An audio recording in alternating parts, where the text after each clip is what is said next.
Welcome. This is Sandra Hart for my 24th episode of Wool Gatherings, a collection of memories of today and yesterday and just everything and all my thoughts about life. Well, how did this happen so soon? My over 50 meaning of the word supplement. It now means anything that I think will help me live longer in a healthier way. Yoga, walking, using my mind. All these supplements added to my day are more important now to me than an awesome bracelet or a new pair of shoes. WebMD.com is my favorite website instead of jjill.com. I faithfully swallow daily CoQ10 tablets, krill oil tablets, eat a vegetarian diet, stifle my anger at all those young people who look so great and the older people who look so great. How can I slow the aging process? How do I supplement my life to achieve that? Oh, I never thought I would care so much about being over 50 and the other side of young. It used to be when I talked about supplementing, I referred to adding to my wardrobe. Accessories that I needed to get to look like whatever I saw in Vogue that would make my department store off-the-rack couture more attractive. Bracelets, shoes, scarves, or a lapel pin, anything to set me apart from everyone else who had the same outfit with my good taste. But humor me and allow me to digress a minute before I get back to the point of my story. I find at my age, one positive is that I do have a wandering mind, and please excuse me. Anyway, the first accessories I bought with my third paycheck from my very first job when I moved to New York City. The first and second went to feed me and pay for my rent, and that was something from Lane Bryant. That's right. The big gal store that was and still is known for plus-size women's fashions. Well, I wasn't a plus size, but in spite of the fact that I was a trim and 120 pounds at 5'8" frame, the window displayed I passed every day on my to and from work in the design district on 32nd Street made me quiver with excitement of wanting, needing, and feeling rich, because I had a paycheck and I wanted what I saw in the Lane Bryant window, and you will never guess. By the third week of passing that window, I couldn't stand it any longer. Crossing over the threshold of Lane Bryant, I made a beeline for the first section, and I bought the mink stole that had been draped glamorously on the slim mannequin I had been coveting from the lowly sidewalk on Fifth Avenue. Never think that accessorizing ourselves with an almost animal skin someday in the future would be long gone and completely out of fashion. I couldn't have been happier with my new supplement to my wardrobe. Oh, I felt like $1 million. I sold my soul for that wrap. I believe it was a whopping $199. That with a small down payment I put on a payment plan. That choice for trying to be the over-my-head glamorous would wind up forcing me to eat peanut butter sandwiches and Dannon yogurt for a long, long time. Somehow I am reluctant to let go of the memories of my first I really can't afford this, but I really want it. Purchase. My first big accessory. The over-the-top supplement choice that made me feel grown up and really on my own for the very first time in my life. Now, to get back to my over 50 meaning of supplement, I have to admit my dictionary and thesaurus has changed. I really cannot afford to not afford this new meaning of living my best life right now.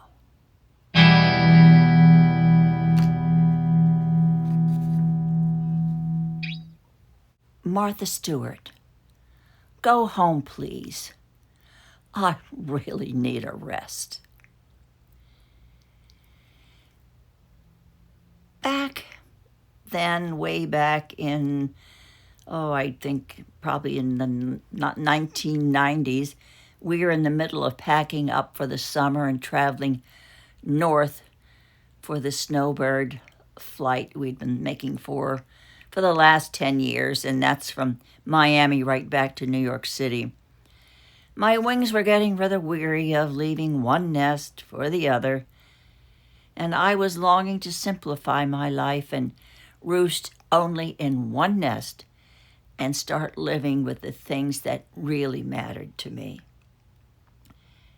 Earlier that year, my husband and I flew to Los Angeles to visit with a male friend of my husband's whose wife has decorated her home in museum quality style. I mean, really museum quality style. Now, I really love this woman. She was kind and intelligent and very generous with her time and helping others. But when it comes to her house, she became a different sort altogether.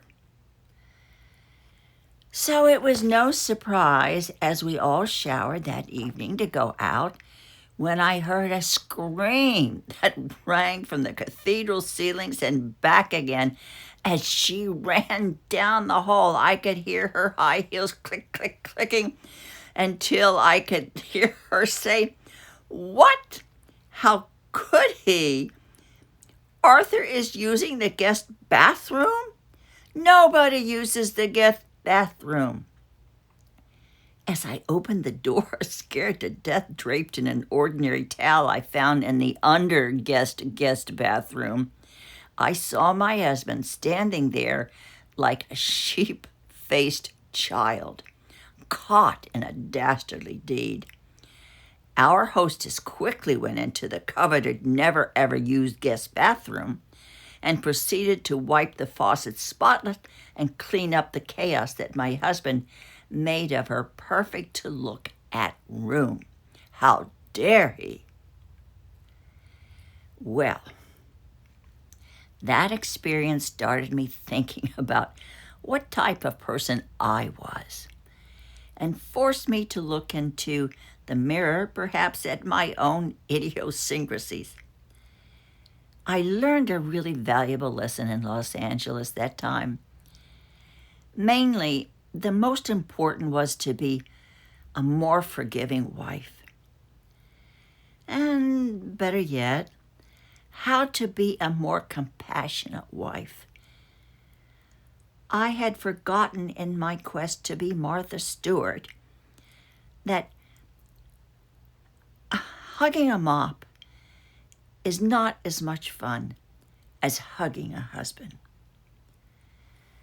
Well, to be honest with you, when I came home, I threw out all of our old ratty towels with strings fraying at the ends, and I bought big, fluffy Premier guest towels for my husband, Arthur.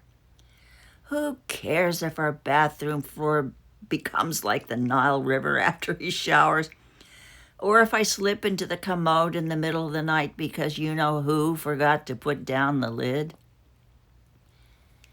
Now, instead of having a postmenopausal fit, Well, then, right now I'm really postmenopausal. If I can't find a new $10 herbal soap, I just put it in the basin. I forgivingly retrieve it in the shower from a catch of soap that my husband constantly would steal. I would carry each bar he had stolen to the beach. I know karma stripped it from his bag just for me. I even learned it, finally, not to straighten up and fluff the couch pillows each time he or the dogs have rearranged them. And I learned the most important thing. I learned to leave my grandchild's handprints on the mirror just a bit longer than usual. And now and then, when I was really feeling frisky, I would tilt a candle in the candelabra just a bit to remind myself that life isn't perfect and human feeling and comfort are worth more than all the material things with aesthetic balance. And ever since then, all of these years, I've carried out that same advice that I gave myself way back then. And now that Arthur is gone, once in a while, I just make things a little bit messy in that bathroom to remind me of how wonderful it was when he was here. And I didn't care how much of a mess he made in the bathroom.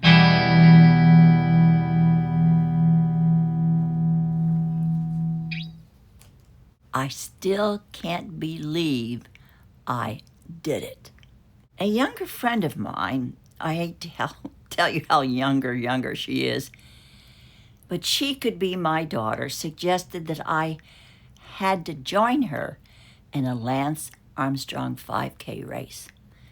I thought that she had either lost her marbles or secretly had a death wish for me. At the time, do you know how old I was? I was 65. Now, I hadn't told you yet because I'm a little bit maybe embarrassed, but I've been a vegan for over 30 years, or now, 40 or 50 years. And I've always pushed myself to exercise, keep my body moving beyond the daily routine of living and working, even at my age right now at 86. But by gosh, I am well. You know I'm well over the other side of 50. But I am realizing that I am slowly doing the downhill slide, just the way life is. But I have to admit, even when I don't feel like it, which is honestly most of the time, I drag myself outdoors and always wind up feeling much better for it. And for these last, I would say, 60 years, I have been lucky to live in an area with scenic paths along the ocean and green hills to climb. A great thing that has kept me motivated in my pre-iPod years. Well, my young friend finally convinced me that it would be fun, and maybe a primary benefit for me would be a reality check on just exactly how fit I was at my age. She wasn't crazy enough to consider my placing. She knew that I would just be grateful to cross the finish line without dragging on my hands and knees or without paramedics waiting for me. My husband joked that he would take no odds on me unless it was to be the ultimate loser. Well, with all of that confidence, I signed up for the race, and I showed up at 7 o'clock at morning down at South Point Park where the Lance Armstrong race was to start. And with that cheerful send-off, I packed myself full of confidence, building some some husbands are able to endorse their wives in times of need. I walked to the sign-up area in the park near the starting line, got my blue t-shirt, and nervously made a small talk with mostly younger men and women there. And mostly, I mean all younger men. The majority with their glistening South Beach tans and flawless laminated smiles. I pulled on my Geiger Canard Cruise hat, ball cap a little bit lower to disguise my white hair. And even though by now I was really having second thoughts, I could drag myself forward knowing that the show must go on. The whistle blew, and away we all went up Ocean Drive in South Beach and around the course that curved back to the initial starting line at South Point Park. Like a seasoned old thoroughbred, I surprised myself at my steady pace. Surely I didn't want to drop dead on Ocean Boulevard and have the humiliation of people stepping over me. I just kept going, and I would finally either have a stroke with everything and be on the evening news, or just maybe I'd be able to finish this thing at least. I kept telling myself. My pride was driving me more than anything. I really didn't pay attention to any other runners. I just kept running, and the more I ran, my energy grew. Wow, not bad. Okay, I'm still breathing. I'm still alive. Surely this finish line is up there somewhere. My heart was pounding, and I felt flushed as I gave one final sprint of energy over the finish line that was just ahead, finally in sight. I saw the paramedic truck there, probably waiting for me, I thought, but my quivering lips just managed a shaky smile as I passed by. This senior has got you this time, fellows. Well, I hung around to go home with my friend, and what do you know? I got a nice little trophy to take home. 3rd place. OMG. I couldn't believe it. Now I really am going to have a stroke.